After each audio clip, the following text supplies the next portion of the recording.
사람들은 너나 할 것 없이 한평생 삶을 행복하게, 재미있게, 그리고 또 의미 있게 살려고 합니다.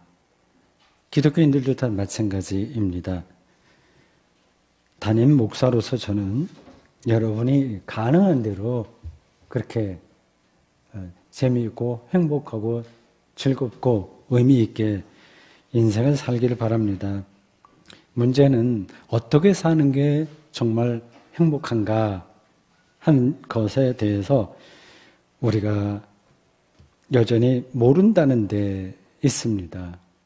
아는 것 같지만 사실 모릅니다. 세상이 말하는 행복한 삶의 기준은 대충 알아요. 예를 들어서 요즘 일부 젊은 분들이 생각하듯이 40살 되기 전에 돈을 잔뜩 벌어놓고 미리 이제 40살쯤 돼서 은퇴하여 남은 인생 한 90살까지 산다고 하면 50년 정도 여행하고 취미 생활을 하면서 지내는 겁니다. 멋진 인생이라고 생각합니다. 이런 인생으로 행복해진다는 보장은 사실은 없습니다. 반복해서 여행지를 찾고 또 쇼핑하고 맛집을 찾아다니다가 삶 자체가 권태에 떨어질 수 있습니다. 물론 안 그런 사람도 있겠죠. 근데 상당한 경우에는 그렇게 됩니다. 또 반대로 어떤 사람은 일반적인 기준과는 달리 결혼도 안 하고 결혼하고 행복한 가정을 꾸려야 행복하다고 생각하는 게 일반적이잖아요. 근데 그렇게 하지 않고 쪽방총 사람들을 돕는다거나 장애인들을 돌보면서 삽니다. 그런 사람들이 있잖아요. 표면적으로만 보면 불행한 삶일지 모르나 영혼의 차원에서 준비가 됐다면 그 사람은 생명 충만감을 누릴 수 있습니다. 제가 너무 극단적인 예를 들었는지 모르겠습니다만 지금 말씀드리고 싶은 말은 어떤 방식의 삶이 가장 행복하고 가장 재미있고 의미 있냐 하는 질문에 정답이 따로 있는 게 아니라는 뜻입니다. 바꿔 말하면 이 삶을 존재의 차원에서 접근해야만 행복한 인생을 꾸릴 수 있다는 뜻이기도 합니다. 그런데 삶의 방식에 대한 어떻게 사냐, 연봉이 얼마냐 예를 들자면 이런 것들에 대한 세상의 그 기준에만 예민하게 반응하다가 삶 자체가 훼손되는 것보다 더 불행한 일이 어디 있겠습니까? 행복하고 의미 있는 삶이라고 하는 주제는 어제 오늘의 주제가 아니에요. 예수님 당시에도 사람들은 다 그걸 생각을 했습니다. 이에 관해서 예수님은 당시 사람들이 받아들이기 힘든 아주 파격적인 말씀을 하셨어요. 여러분들이 알고 있는 내용입니다. 근데 정말 파격적인 건데 우리는 그렇게 받아들이지 않습니다. 무엇을 먹을까, 마실까, 입을까 염려하지 말라. 그리고 하나님 나라와 그의 의를 구하라고 하셨습니다. 인생 전체가 이러한 일상에 대한 염려와 그리고 욕망으로 좋건 아니건 그렇게 이어지는 현실에서 너무 동떨어진 말씀으로 들립니다. 그러니까 파격적인 거예요. 그래서 우리들은 대충 그 말씀을 이건 종교적인 덕담이야 그런 정도로 하고 그냥 넘어갑니다. 저도 목사로서 하나님 나라와 그의 의만을 추구하면서 살아가지 못합니다. 다만 예수님이 말씀하신 그런 삶의 방향만은 놓치지 않으려고 부단히 노력하고 있습니다. 어느 정도 되는지는 잘 모르겠어요. 비유적으로 말해서 그 우리나라 소리꾼들 있지 않습니까? 뭐 서편제 뭐 이런 창 뭐 그런 거요. 거기에서 명창이라는 단계가 있습니다. 명창이 될 수 있는 실력이 있는 사람은 그렇게 많지 않아요. 그러나 귀 명창이라고 있습니다. 듣는 데에서는 명창이 되는 겁니다. 우리가 성경을 읽고 설교를 듣는 이유도 바로 이런 데에 있습니다. 기독교의 복음이 말하는 그 경지의 삶을 우리가 살아내지 못합니다. 차이가 많아요. 직접 우리가 그렇게 살아낼 실력은 없으나 그 경지가 무엇인지는 일단 분별해낼 수 있는 영적인 귀 명창이 되는 겁니다. 그게 들려야 그쪽으로 가는 거 아니겠습니까? 우리도 언젠가 기회가 되면, 때가 되면 실제로 명창이 될 수 있거나 아니면 그 명창이 들어간 소리의 세계를 간접적으로라도 느낄 수 있겠죠. 그런 자극을 받아야 그쪽으로 우리의 삶의 방향이 가지 않겠습니까? 히브리서 기자는 오늘 설교 본문인 히브리서 5장 5절에서 10절 사이에서 이 문제, 이 주제를 아주 고유한 시각으로 풀어냈어요. 제가 성경을 읽고 설교할 때 혹은 성경 공부할 때마다 야, 대단하다. 이 텍스트는 그런 느낌이 듭니다. 그래서 설교할 때마다 야, 오늘 내가 하는 설교 정말 중요한데 그런 생각이 자꾸만 들어요. 오늘도 그렇습니다. 영원한 구원의 근거가 무엇인지에 대한 설명입니다. 영원한 구원을 일상적인 말로 바꾸면 행복한 인생, 재미있는 인생, 혹은 의미 있는 삶, 생명 충만한 인생, 그런 겁니다. 그걸 연결시켜서 생각해 보십시오. 히브리서 기자는 예수 그리스도가 바로 영원한 구원의 근거라고 말했습니다. 이게 얼마나 실질적으로 느껴지시는지요? 예수 그리스도를 통해서 행복한 삶의 새로운 지평, 새로운 차원이 열렸다는 뜻입니다. 조금이 아니라 완전히 달라진 차원입니다. 먼저 히브리서 5장 9절과 10절, 오늘 마지막 9절이군요. 읽어보겠습니다. 온전하게 되셨은즉 누가요? 예수 그리스도가요? 자기에게 순종하는 모든 자에게, 어떤 자에게? 순종하는 모든 자에게 영원한 구원의 근원이 되시고 하나님께 멜기세덱의 반차를 따른 대제사장이라 칭하심을 받으셨느니라. 종교적인 언어가 있어서 확 와닿지 않을 수는 있습니다. 이게 히브리서의 기독론이라고 할 수 있는 구절인데 이 대목에서 온전하다고 하는 그 단어를 영어 성경은 perfect, 우리가 잘 알고 있는 perfect. 얼마 전에도 그 단어를 제가 설교 시간에 한번 얘기했습니다. 온전하게 되라 이런 얘기요. 로터 성경은 full ended 이렇게 돼 있어요. 가득 채운다는 뜻입니다. 충만해졌다 그런 뜻이에요. 예수님이 완전한 자, 즉 자기 인생을 완성한 자가 되었다는 그러한 말은 당연히 우리가 일반적으로 생각하는 인생 성공을 가리키지 않습니다. 우리는 성공하려고 무지하게 애를 쓰잖아요. 그걸 온전하게 되었다고 성경이 말하는 게 아닙니다. 완전한 인생은 이 세상에 없어요. 성공한 인생은 없습니다. 기본적으로. 물론 가능한 대로 다른 사람에게 존경을 받고 살면 좋죠. 그래야 됩니다. 그런데 사람들의 존경도 그 사람의 인생을 완전하게 보장하지 않습니다. 저도 개인적으로 이게 존경받고 싶은 생각은 없습니다.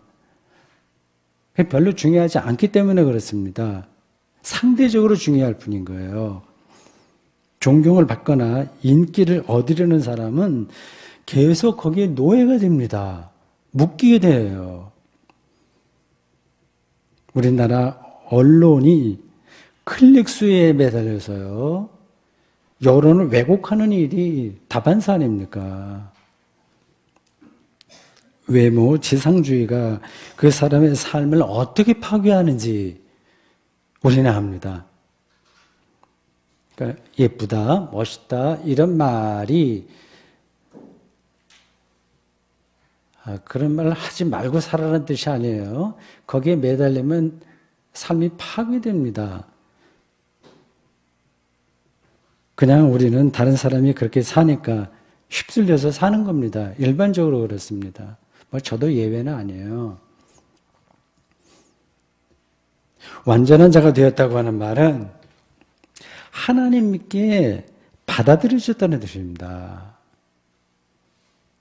완전한 삶은 하나님 안에서만 가능하니까 그 말이 되는 겁니다.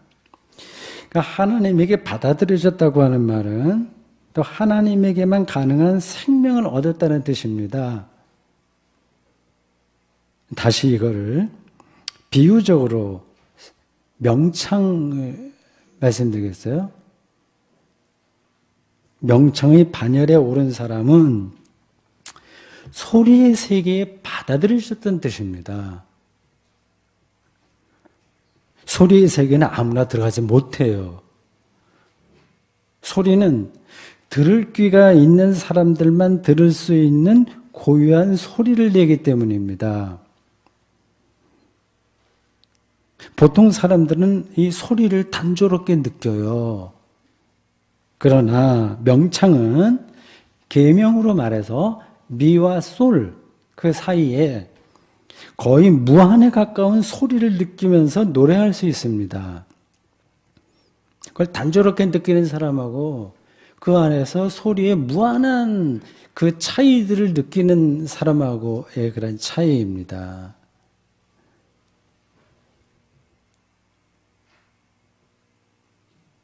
하나님이 창조한 이 세상이 그렇게 신비로운 거예요.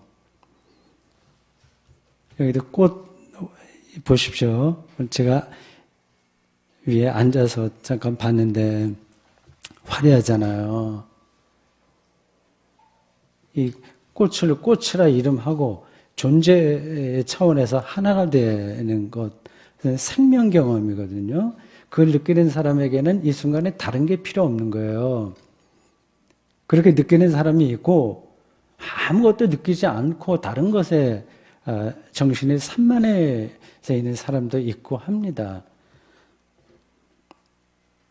미와 솔 사이에 있는 소리의 존재론적 깊이에 들어가서 황홀한 기쁨을 느끼는 사람을 저 사람 좀 정신이 이상하네 이렇게 생각하는 사람이 있다면 그가 오히려 소리의 세계에서 소외된 사람이에요. 뭘 모르고 그렇게 하는 거죠. 예수님은 다른 사람이 인식하지도 못하고 느끼지도 못한 차원에서 하나님을 경험한 분이십니다. 단순하게 경험한 게 아니라 그 하나님의 생명과 하나가 된 거예요. 이 사실을 가리켜서 본문은 예수님이 온전하게 되셨다 이렇게 표현한 겁니다.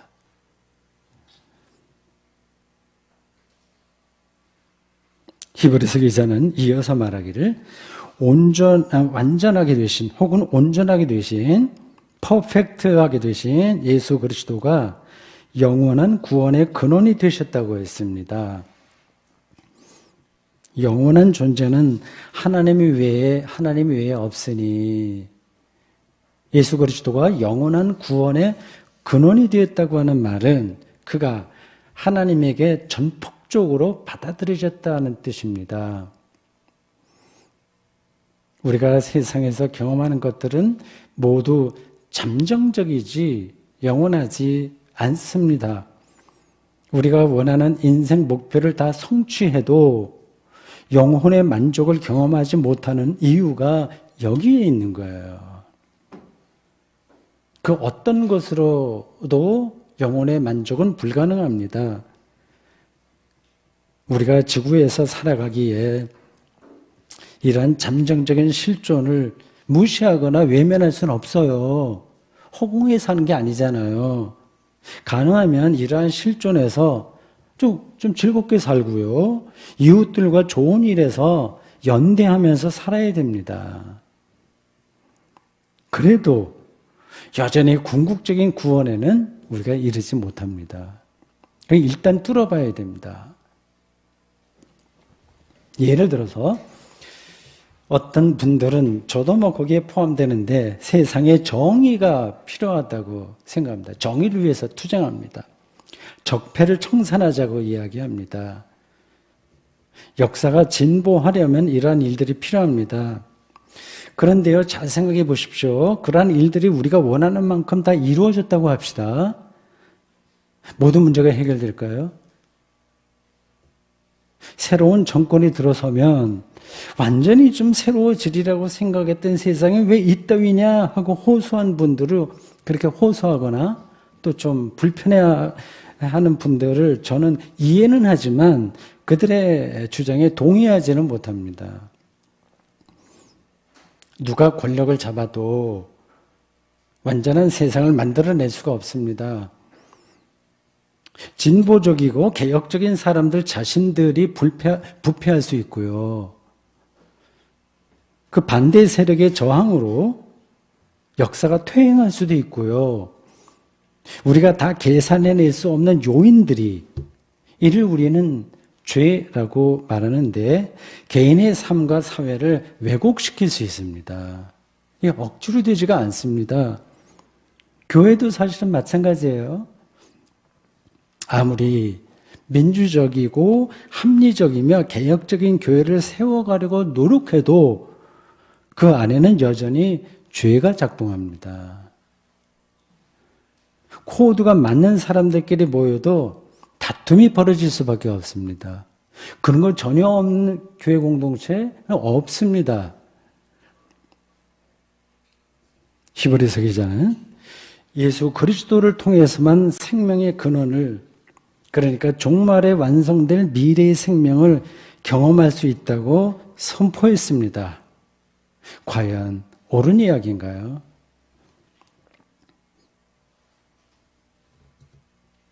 본문은 이 대목에서 매우 중요한 사실을 말합니다.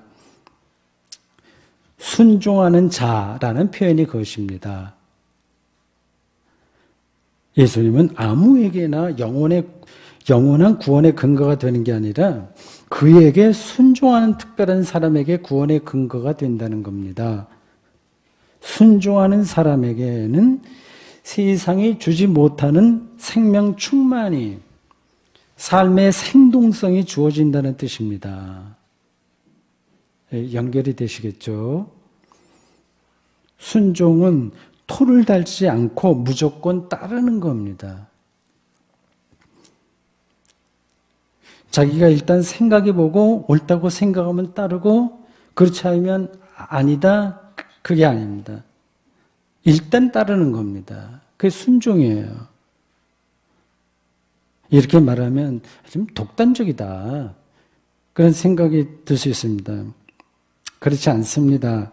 인생에서 물론 자기가 주체적으로 뭘 생각하고 성찰하고 반성하고 비판하는 건 필요합니다. 그리고 무엇이 진리인지도 계속해서 우리는 물어야 됩니다. 그러나 궁극적인 진리를 마주한 사람은 그런 걸 뒤로 미뤄요. 순종합니다. 그래서 예수님은 제자들을 향해서 나를 따르라 이렇게 말씀하셨지 생각해 봐라 그렇게 말씀하지 않으셨습니다. 심지어 우리 부모님이 돌아가시는데 장사하고 가겠습니다. 좀 핑계죠. 사람들은 다 그렇게 자기를 합리화하는 핑계를 대잖아요.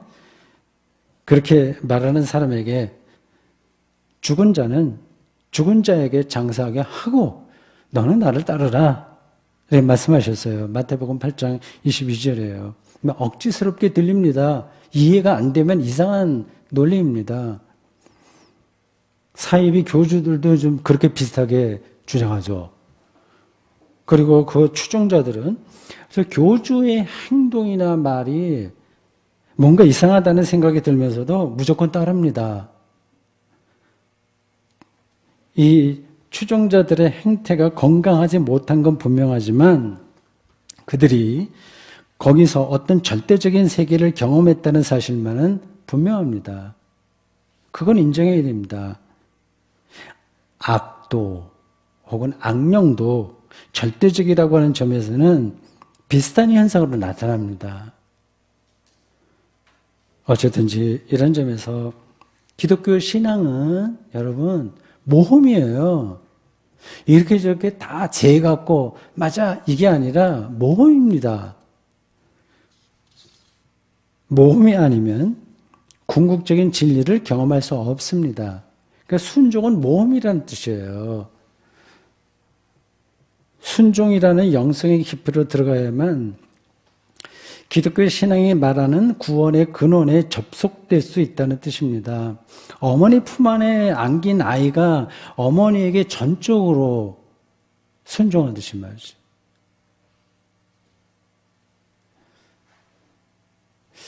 우리가 이 순종이라고 하는 삶을 어떻게 살아낼 수 있을까요? 이제 구체적인 우리의 일상에서요.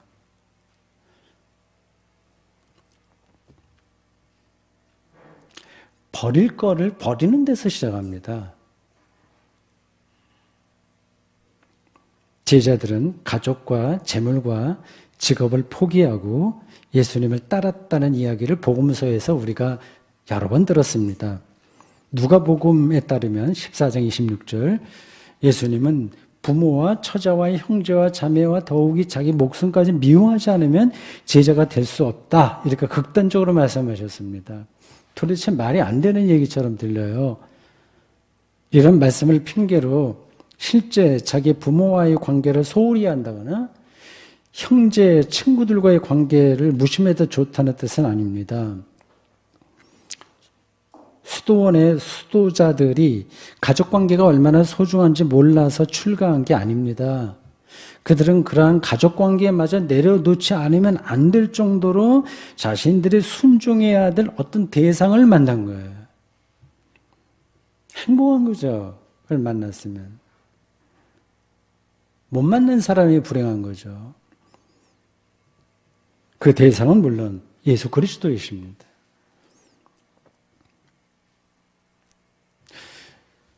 우리의 삶에서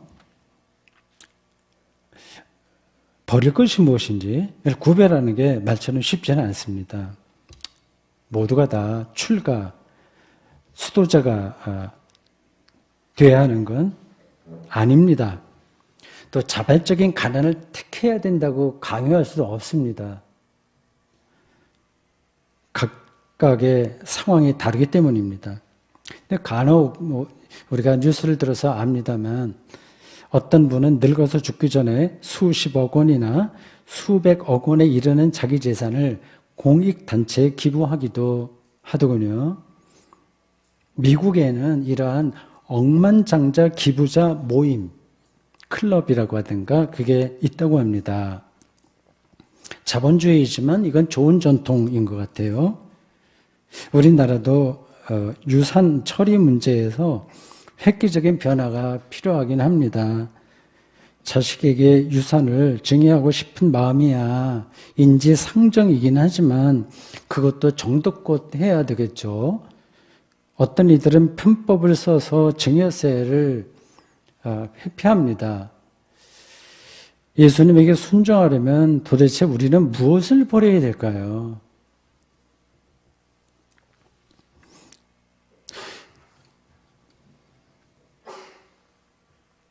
히브리서 기자는 예수님이 우리보다 먼저 순종하셨다는 사실을 거론합니다.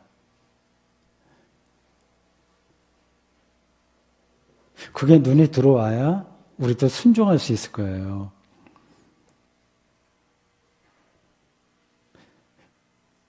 예수 그리스도가 온전하게 되신 근거도 그의 순종입니다. 히브리서 기자가 참 놀랍죠. 그냥 순종해라 얘기하는 게 아니라 예수 그리스도의 순종을 먼저 이야기합니다. 8절 읽겠습니다. 그 내용이 흥미롭습니다.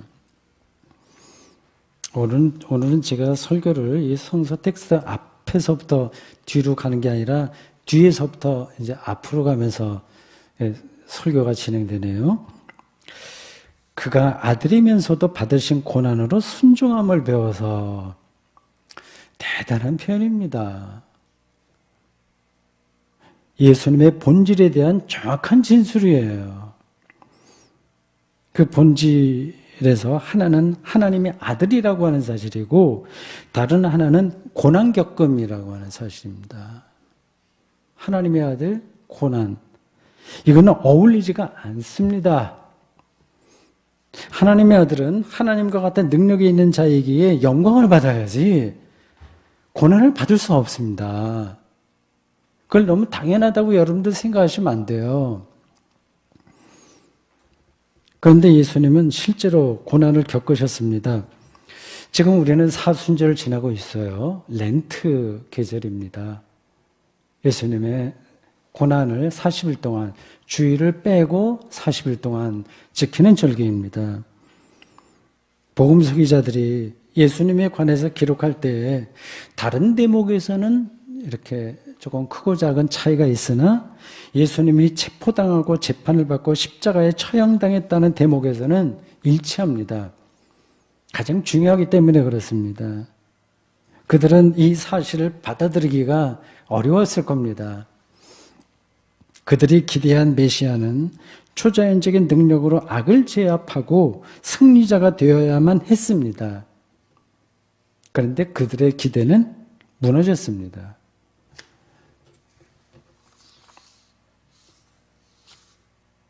제자들은 이 예수님의 고난을 새롭게 이해하기 시작했습니다. 고난은 예수님이 하나님의 아들 혹은 메시아가 아니라는 증거가 아니라 많은 사람들은 그렇게 생각했는데 그들도 어느 순간까지는 그렇게 생각을 했는데 하나님의 아들로서 하나님에게 순종한 사건이었다고 말이죠. 이 메시아에 대한 패러다임이 혹은 해석이 완전히 달라진 겁니다. 고난은 메시아로서의 실패가 아니라 그 메시아를 새로운 차원에서 이해하게 된 계기입니다. 그래서 히브리서 기자도 8절에서 예수님은 하나님의 아들이지만 고난을 받아들임으로써 하나님께 순종하셨다. 이렇게 말했습니다. 정말 대단한 아주 양자 역학과 같은 물리학에서 그런 해석 아닙니까? 이런 점에서 예수님의 순종은 하나님의 아들이라는 특권을 포기한 겁니다. 그걸 버린 거예요. 이런 설명이 혹시 교리적으로만 들리시는지요?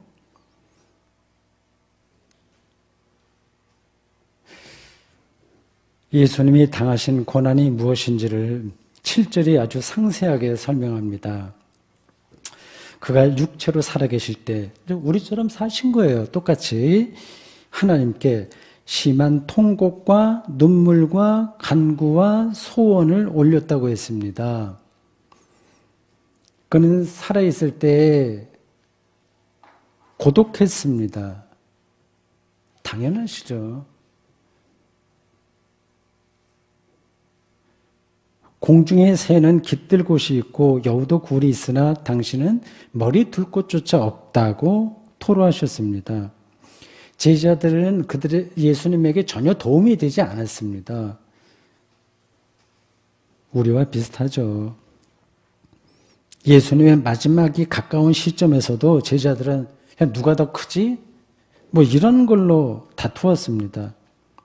예수님은 십자가 처형의 운명을 벗어날 수 없었습니다. 나의 하나님, 나의 하나님, 왜 나를 버리십니까? 마가복음 15장 34절. 이 외침이 살아생전 예수님의 마지막 발언입니다. 하나님의 아들이라고 불릴 정도로 하나님 나라와 일치해서 살았던 예수님이 그 하나님으로부터 혹은 하나님 나라로부터 버림받았다는 뜻입니다. 하나님에게서 저주받은 자로 죽은 겁니다. 가장 어리석은 운명에 떨어졌습니다.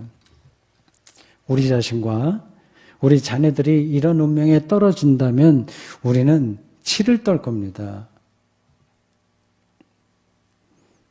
그런데 히브리서 기자를 비롯한 초기 기독교인들은 하나님께서 이 비참한 운명에 떨어졌던 예수님을 영원한 구원의 근원이 되게 하셨다고 믿었습니다.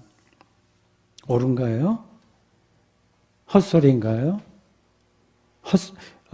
속임수인가요? 여러분들은 이 신약 성경 기자들의 주장을 어떻게 생각하십니까? 저는 설교 앞부분에서도 얘기했듯이 여러분이 세상에서 불행하게 혹은 불편하게 살지 않기를 바랍니다. 그냥 전제되는 얘기예요. 다른 사람들보다도 행복하게 살기도 바랍니다. 여러분들의 자녀들도 부자는 아니라고 하더라도 가난에 쪼들리지 않는 인생을 살았으면 합니다. 그리고 일상에서도 어려움을 당하지 않았으면 합니다. 그러나 그런 인생이 무조건 행복한 게 아니라는 사실만은, 더 정확하게 말해서 그런 인생 조건으로 영원한 구원을 얻는 게 아니라는 사실만은 명백하다고 말씀드리지 않을 수 없습니다. 설교자라서 두 가지 마음이 있는 거죠. 잘 되기를 바라나 그것으로 해결되는 게 아니라는 것을 또 짚지 않을 수가 없어요. 두 번째, 후자가 더 사실은 중요한 거죠. 우리 인생에서 관건은 절대 생명인 하나님 앞에서의 순종이에요. 순종은 각각 달라요. 예수님은 하나님의 아들로서 그 특권을 버리는 방식으로 순종했습니다. 그래서 그의 순종은 인류 구원을 위한 십자가 죽음이었습니다. 우리에게는 제자로서의 순종이 있습니다. 지극히 힘든 인생살이에서도 우리는 순종할 수 있습니다. 거꾸로 상대적으로 행복하게 보이는 인생에서도 불순종할 수 있어요. 순종하는 모든 자에게 영원한 구원이 주어진다는 말씀을 믿으십시오.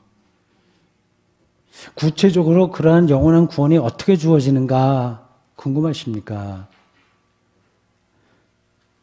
그것은 하나님의 일입니다.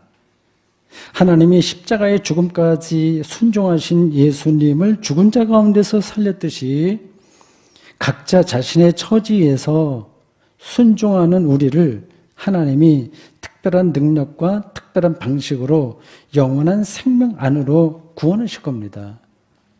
저는 이 사실을 믿습니다. 아멘.